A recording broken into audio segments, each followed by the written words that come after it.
我曾漂流在无边海上，抬头看不见星星和月亮。没有人在乎我是谁，陷入漫长黑夜，一路跌撞。我曾爱过了无数风浪，倒影有你微笑的模样。当我们背靠着背聊梦想，所有遗憾都成了宝藏。所以无论多冷多暗多让人失望，再苦再难陷入了迷茫，你就是答案，我不灭的信仰。只愿朝着光，带你一起飞翔，让你听见云层跳动的心脏。我只愿朝着光，就算未来跌宕，我都会坚定地守护在你身旁，朝着光。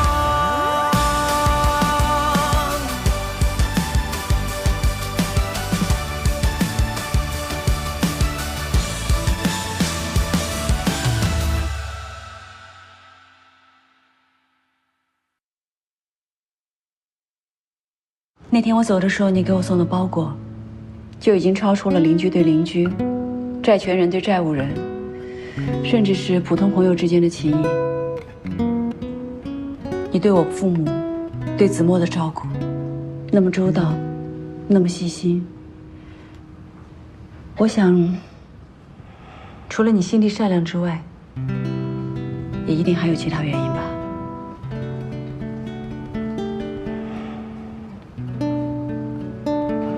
终究还是被你看出来了。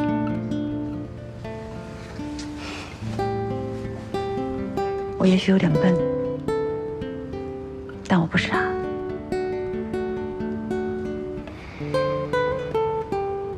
对，你的判断是正确的。什么时候开始的？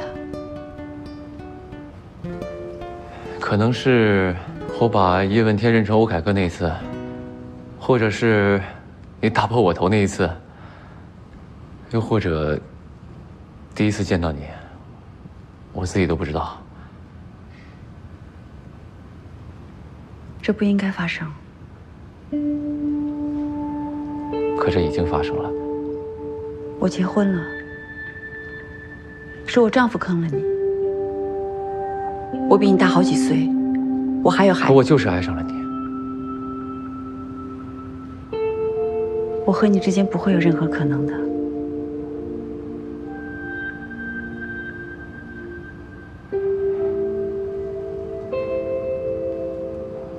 我要的也不是什么可能。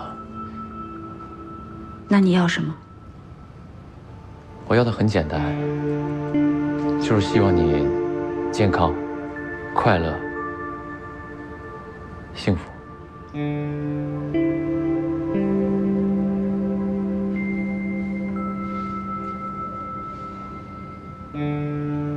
蒋俊豪，我是有夫之妇，可你那个丈夫就是个混蛋。不管他是什么人，只要法律上他是我的丈夫，我就没有资格接受你的爱。我也不可能在知道你的情感之后，假装什么都没有发生。那如果你没有丈夫呢？没有这种如果。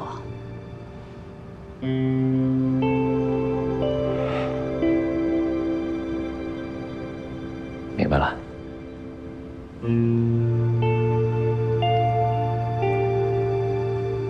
谢谢你一直以来对我、对子墨还有我父母的照顾。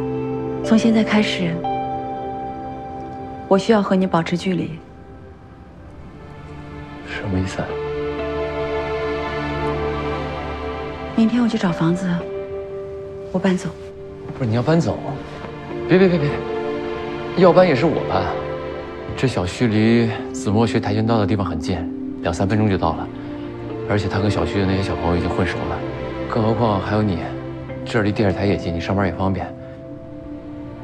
啊，那个，你给我1星期的时间，1星期之后我就搬走，我不会再骚扰你了。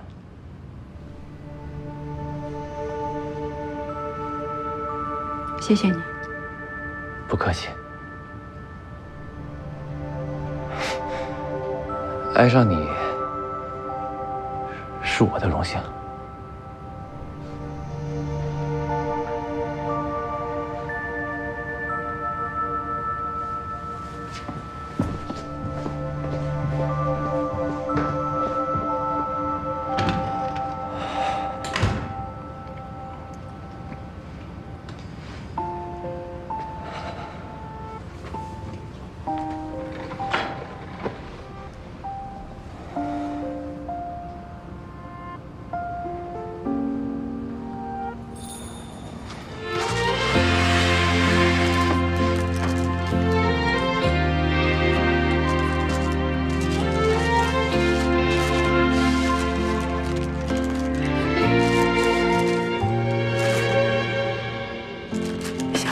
推开疲惫的无语，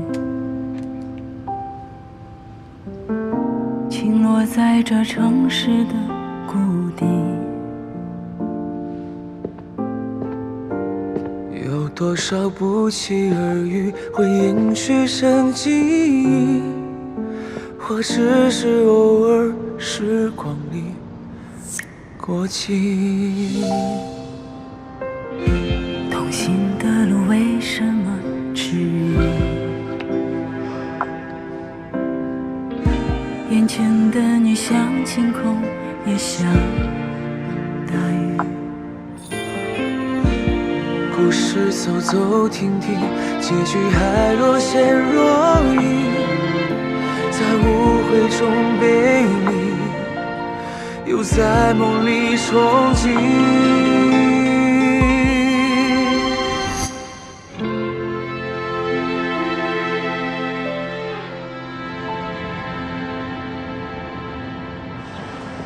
你拒绝他了？不然呢？还能怎么样？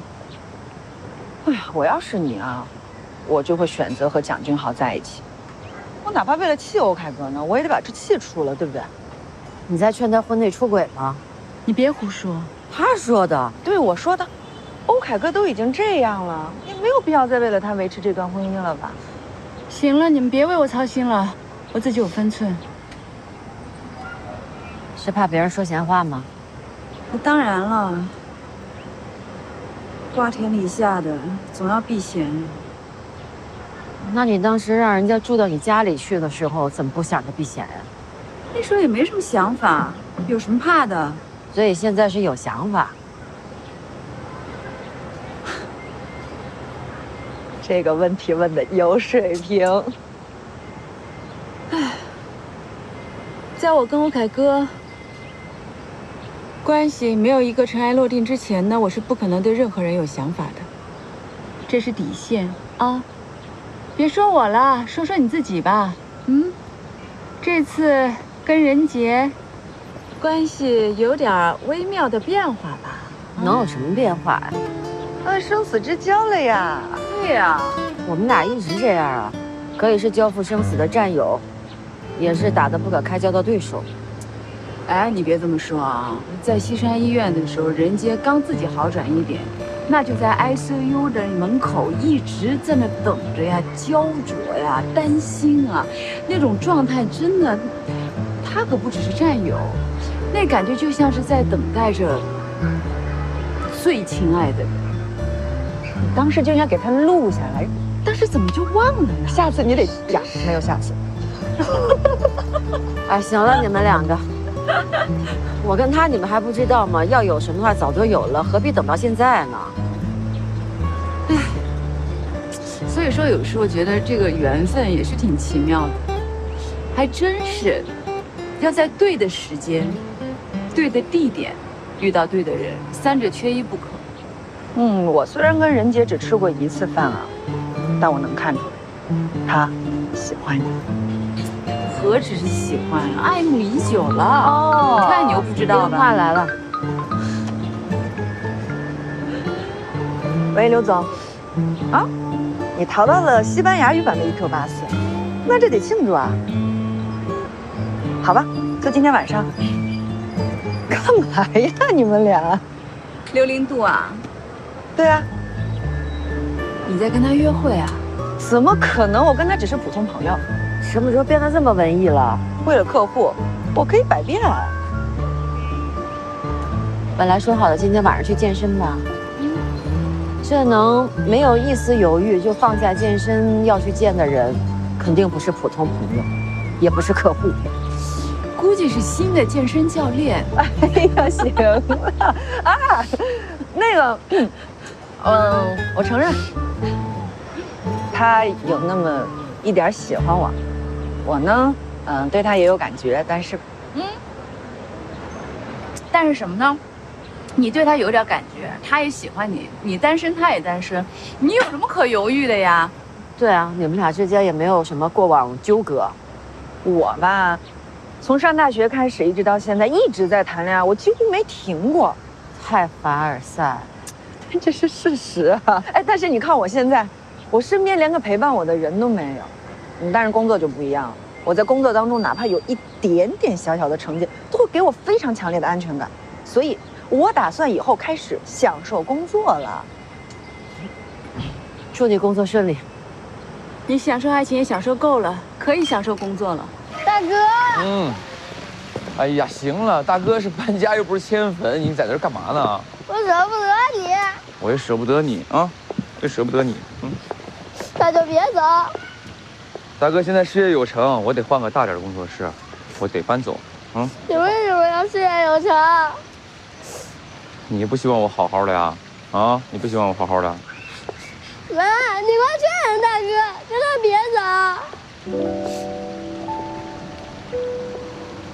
子墨，大哥有自己的事业，有自己的朋友，他也不能跟你一辈子。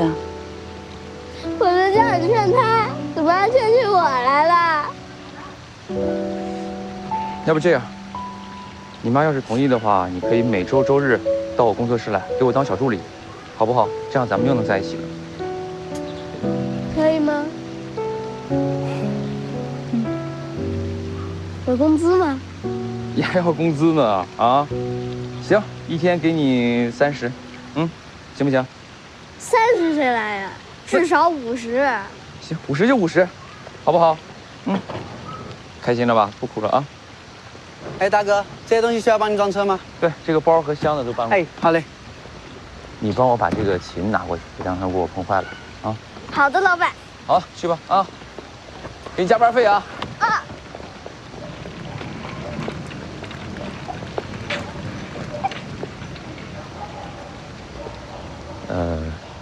可能很长时间见不到面了。你别杀我啊！万一有什么事的时候，你还可以，当然你可以自己解决。但万一呢？是不是？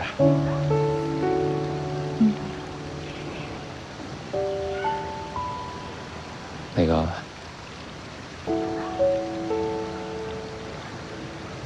我能抱你一下吗？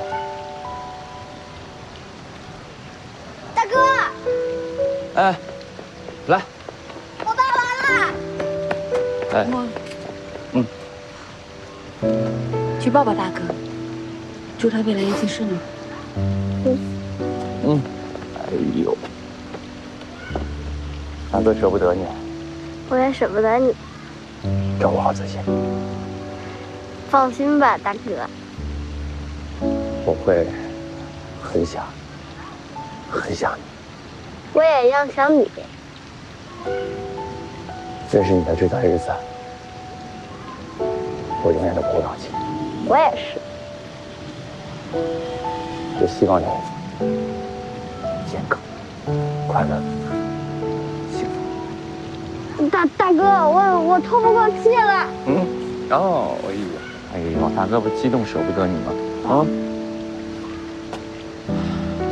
那行了，那我走了，周末记得来看我啊。拜拜。拜拜。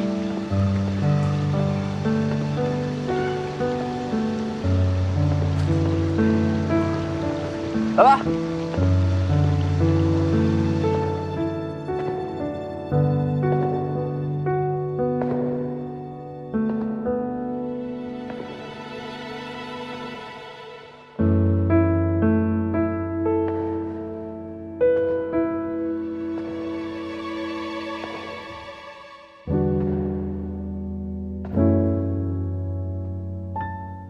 回去吧，拜拜。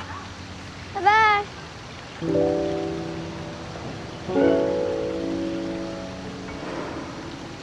回去吧。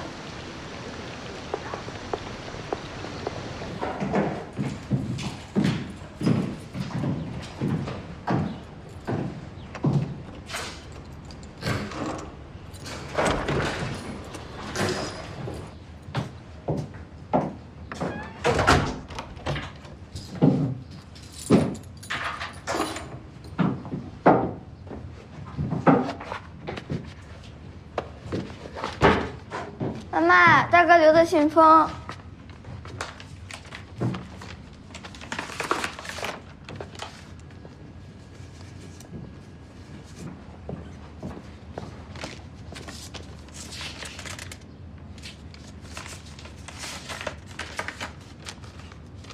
物业和宽带已经缴费到明年年底，水费、电费、气费一冲是2000。妈，今天中午吃什么呀？我去冰箱看看。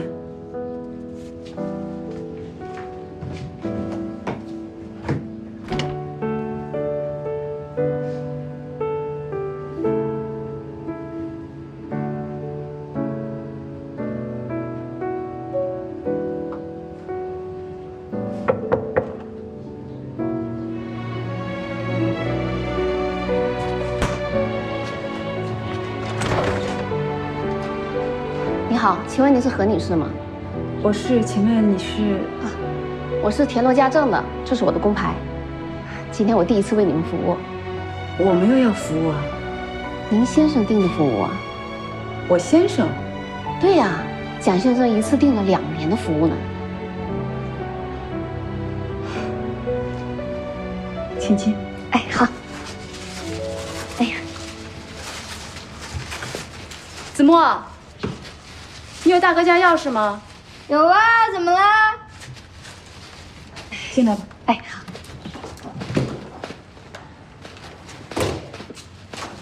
好。把钥匙给我。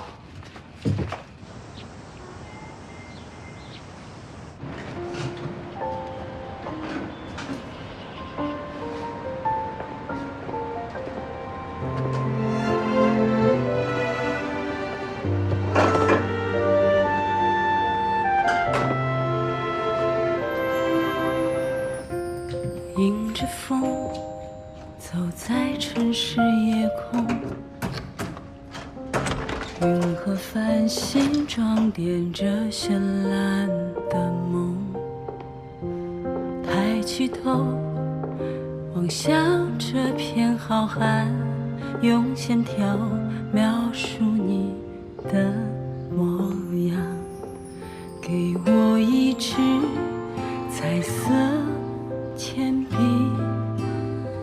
画出一道银河在宇宙的边缘，有关时间岁月所有光阴，阑珊背后燃出了彩虹。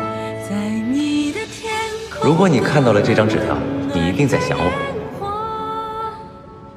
用指尖触碰，映入双眼的轮廓。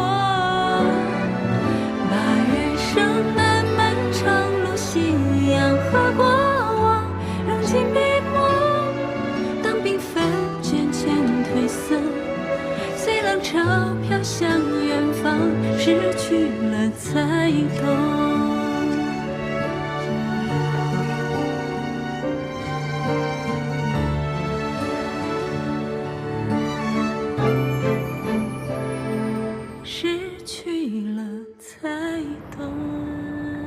你好，郝老师，法院已经立案了，跟着就会发公告。那二审什么时候开庭呢？这得看法院的排期了。一般说来，加上公告期，不会超过半年。还要等半年？郝老师，这么长时间都等了，还在乎这半年？好吧，谢谢你啊。何老师，邹主任请你去一趟他办公室。哦，有好事儿。什么好事儿？你去了就知道了。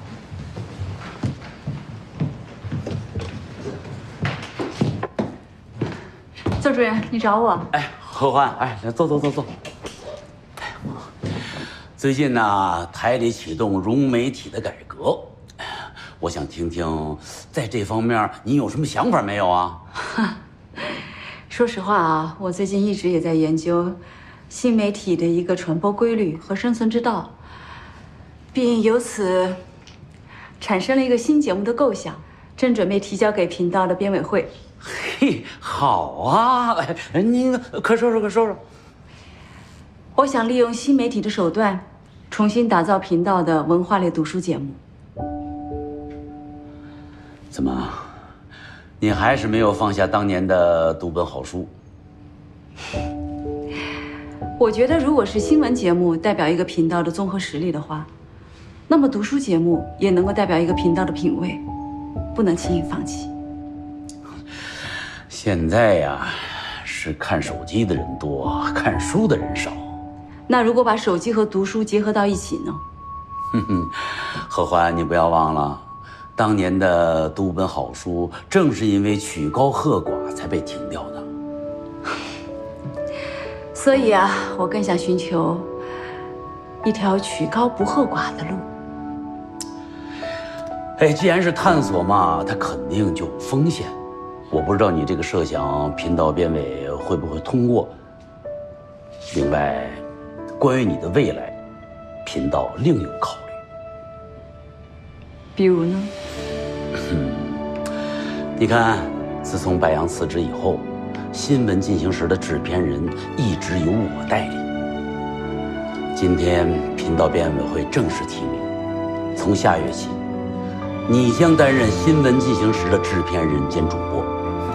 明天人力资源部就有人找你谈话，你得好好准备准备。我行吗？当然行啊！10年前我就看好你，只是当时你有另外的选择，这也算是迟到10年的认命吧。那我想做的读书节目呢？先放一放。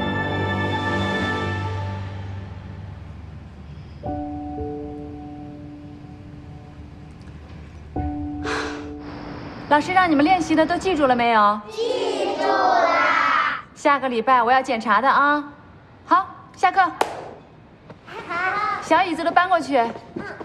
真棒！你们家长都在门口接你们了啊。来，拜拜。来，跟老师再见。下个星期看着你的进步啊，越来越棒。拜拜。快点，一会儿去我家玩吧。可以呀。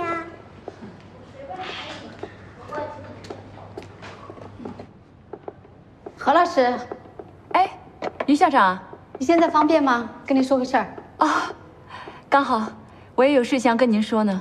那你先说。啊，首先非常感谢你，在我最困难的时候，给我这份工作。但是，因为电视台的工作调整的关系，所以接下来我可能要全身心的投入，不能再兼职了。巧了。我也想跟你谈一下兼职的事儿。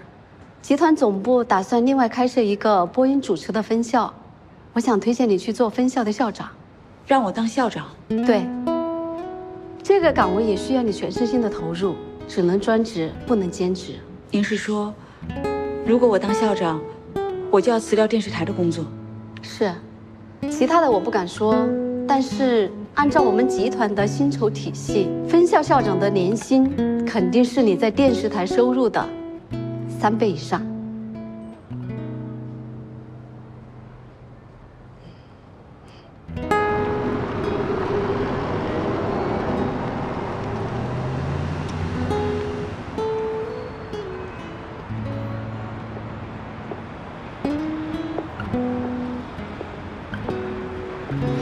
从下月起，你将担任新闻进行时的制片人兼主播。这个岗位也需要你全身心的投入，只能专职，不能兼职。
还没睡啊？手工作业还没做完，在做什么呢？蜥蜴。哎呦，我看人家家长群里做的都什么花啊、灯笼啊，一下就做好了。哟，你这做的真的好可爱啊！啊，你得做多久啊？人家做那么快。哎呀，人家的难度系数才1.05，肯定做得快。那你做多少？4.0。4.0怎么做的？啊？为什么要这么难？因为自己喜欢呀，自己喜欢什么就应该挑什么做。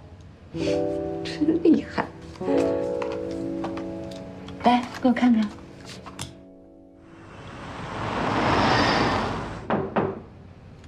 进来。啊，行了，行了，我知道了啊。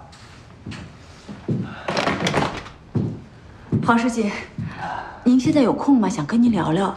坐。说吧。因为我个人呢，比较喜欢读书，而且我坚持认为，做精神食粮的节目是观众的刚需。过去可能自己认知不够，再加上有些自恋，才把节目做得比较死板，把读本好书带进了个死胡同。但其实最近1年多，我一直在研究互联网思维和新媒体战略，而且有了一些新的思考。我认为现在是时候把这些思考付诸于实际。你说的这个精神食粮啊，我是非常赞同啊。我们现在推进的媒体深度融合发展，那就是要去占领舆论导向、思想引领、文化传承和服务人民的传媒制高点。只是目前呢，频道存在着一些具体的问题，所以呢，节目规划当中啊，暂时还没有读书类的节目。我非常理解，我也知道现在频道对文化类的节目现在还没有这个规划，所以我想跟您提出停薪留职，我想自己创业。做自媒体？是。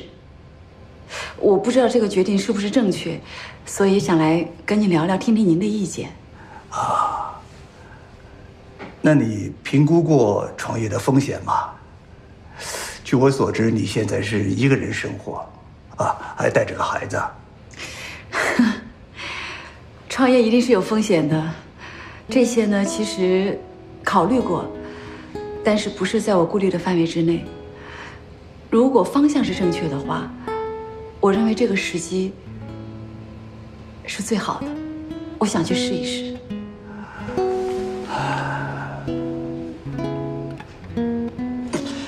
其实你是可以考虑留在新闻部的呀。做文化类节目，一直是我执着的梦想。其实过去这段时间，我也一直在重拾自己，纠正自己。就像您说的，不想总看到的是过去的合欢。我想，我有着传统媒体的经验，也有着对新媒体时代的一个思考。如果将这两者结合起来，创新的做一档文化类节目，现在是最好的时机。我真的很想试一试。真的非常希望你能够留在泰利亚，和我们共同创业。但现在你有了自己的想法，又有了新的追求，而且你对困难也有了充分的思想准备，啊，所以，我支持你出去闯一闯。您支持我？传统媒体啊，虽然有着权威性和专业性的特长，但是呢，它也存在着传播速度慢、单向传播和互动性差的这些缺点，而这些正是新兴媒体的长处所在。所以我们现在台里啊，也是开门办台，我们可以同意一些传统的媒体人走出去，去感受、去体验一下新兴的媒体，同时再回过头来为我们自己所用啊。谢谢你，黄书记，真的太好了。其实我也是这么想的。行，那我就在这儿预祝你创业成功。不过哈，我有个要求啊，成功以后啊，不要忘记自己出发的地方。我一定不会忘记。好，祝你成功。谢谢黄书记。你要离开频道？谢谢。去那个什么培训机构当副校长吗？不是，我呢是希望能够做一个读书类的自媒体。我没听错吧？欢姐，我觉得你好不容易走到今天，你从一个接线员到主播再到制片人，你就舍得这么放弃吗？反正我既然有了这个想法，我还是希望自己能去尝试一下。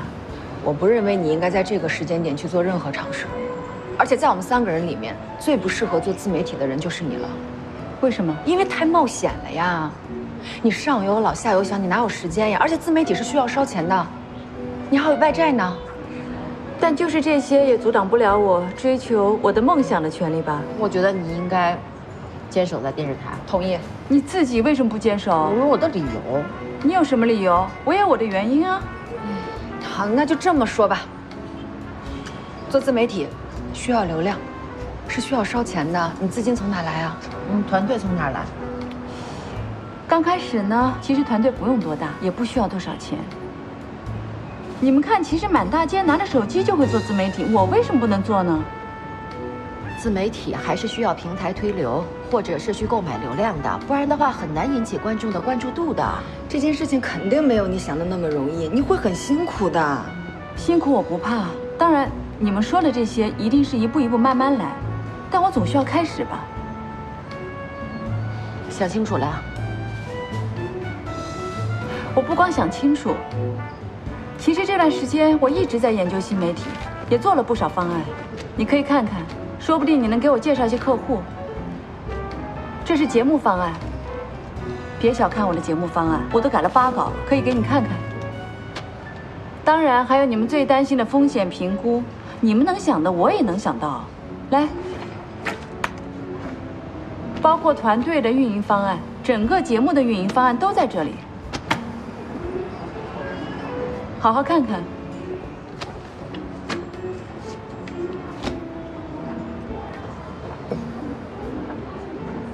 我支持你。你支持什么呀？什么你就支持？万一失败了呢？万一失败了，我也可以从头来过呀。你支持我吗？行了，我知道你支持我，来，谢谢。祝我成功。祝你成功。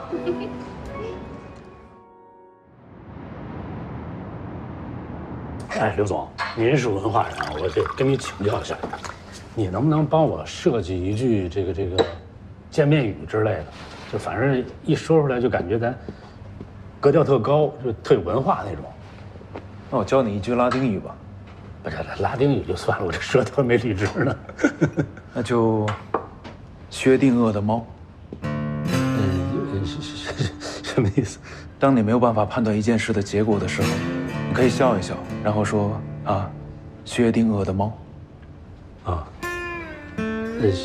薛什么猫？薛定谔的猫。哎，这有点意思。薛定谔的猫。嗨，唐总，我们来了。刘总，给你介绍一下，这位就是何欢。你好，刘总。哎，唐少怀。你好，唐总。欢姐，今天唐总正好跟我有点工作要谈，他跟刘总也熟，我干脆就把大家约在一起了。幸会幸会，真好真好。那咱们落座。哎，好，坐，坐这儿，这边这主位。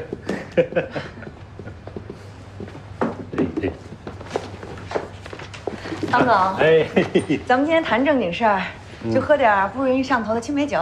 行，喝什么都行，我无所谓。刘总，你是我在这个世界上见过的读书第2多的人。你知道第1多的人是谁吗？我们欢姐。所以当她告诉我她想做一档非常有品质的读书类节目的时候，我第一个想到的就是你。我觉得你们俩一定会一拍即合。这次我跟你说，你要不投，天理不容。现在大部分的读书节目都是挂着学问的羊头，贩卖着焦虑的狗肉。所以呀，欢姐她才下定决心要做一档真正有品质的读书节目，以正视听啊。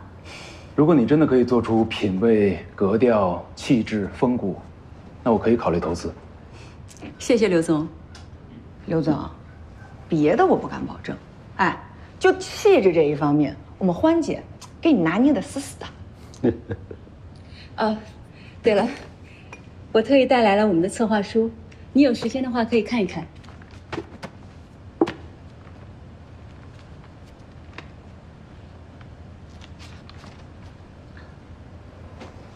你还知道沈逢时这种小众作家，有点品味，用个性的介绍和场景搭建来推广图书，有创意。投资额100万，3年之后10倍回报，也还行。等一下，你要直播卖书？对，在新城书屋品牌建立之后，通过直播带货、电商变现的方式，提升行业效率。就像推销口红和螺蛳粉那样推销图书。这是一个新的营销模式。在直播间，我可以分享我的阅读心得，然后向观众推荐这本书的有趣故事，提升他们对这书的兴趣。同时，在直播的时候可以有多些互动，了解观众的需求，更加精准地销售书籍。直播间就是一个低价倾销的地方，在直播间卖书，跟摆地摊有什么区别？那是对书的亵渎。刘总，时代在飞速的发展，现在大家的购物场景也发生了很大的变化，而且一个好的节目要有持续性发展，要让投资人能够尽快得到回报。其实电商变现不失为一个好的环节，而且一个节目的变现能力，也直接反向的证明了这个节目的影响力。平台分成、内容付费、线下开店，这些我都赞同，但直播卖书绝对不行。嗨，不直播就不直播了呗，咱们还有其他挣钱的渠道，是不是，欢姐？哎，实话说，其实我之前的节目，就是因为离观众、离市场太远了，才被淘汰的。所以我希望这次能够吸取教训，在新媒体的赛道上，为读书节目探寻一条新路。但是我心中的读书节目，绝对不能自甘下贱。这不是下贱，这是创新。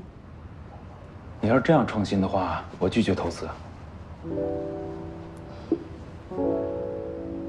哎呀，刘总，你看，冲动了不是？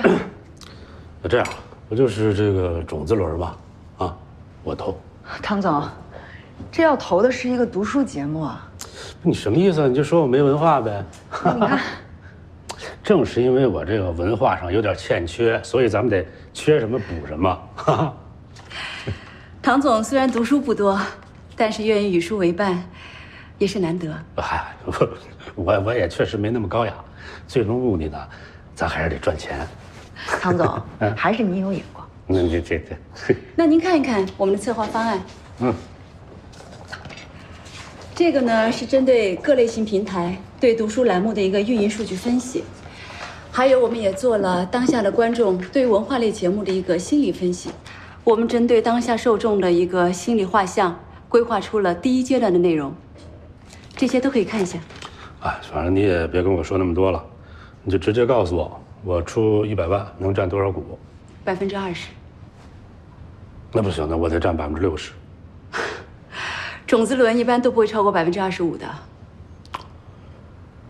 那你这个财务预测呢？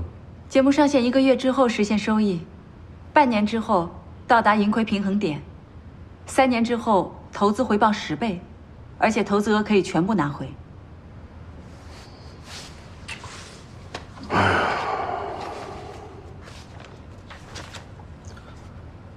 行，那就20%就20%吧，啊。但是我有一个条件，这个款项呢分2笔，第一笔50万，在签订合同，3天之内我打给你。第二笔呢，在3个月之后，在你达到盈亏的平衡点，啊，我就第一时间转给你。如果达不到目标，那对不起了，这投资取消，而且你们必须无条件的回购我所有的股份。哦，那不管是哪一种结果，你都1分钱不亏啊。那我还赔利息了呢。哎呦，唐总，你可真是个奸商。谢谢夸奖。3个月是不是太短了一点？根据我的经验啊，反正这判断一个项目是不是能成，3个月足够了。欢姐，要不然再听听刘总的意见，考虑考虑刘总。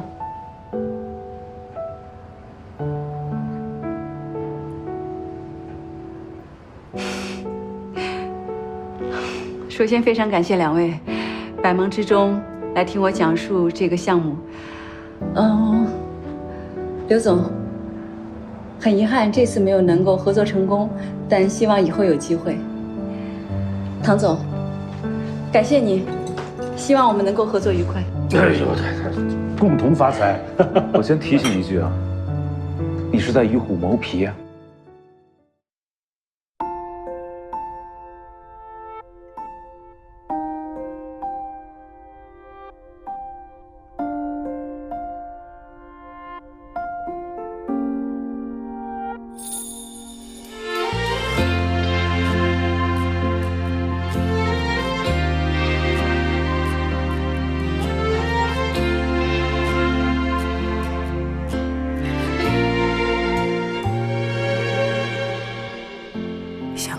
推开疲惫的乌云，